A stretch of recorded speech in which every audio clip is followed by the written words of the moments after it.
แก้มแก้มละมาแก้มอ่อนคนที่ใครกินแกงไข่จะสู้ไหนแกงซีน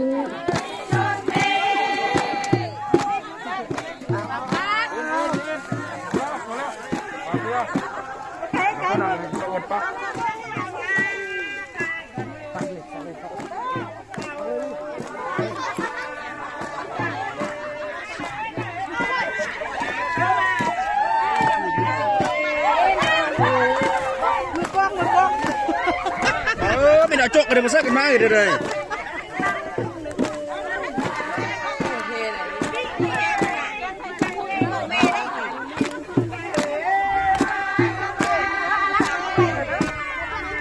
ตบมือได้ไหม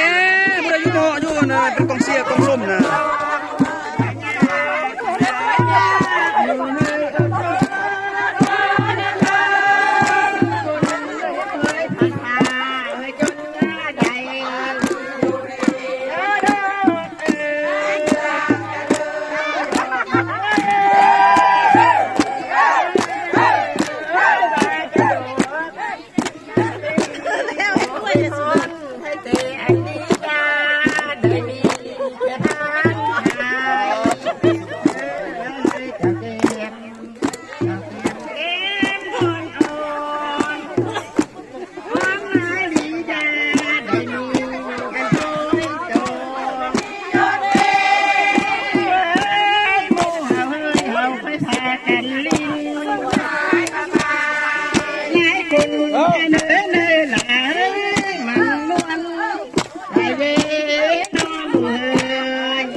โค้งไม่ได้มันยุ่นกัน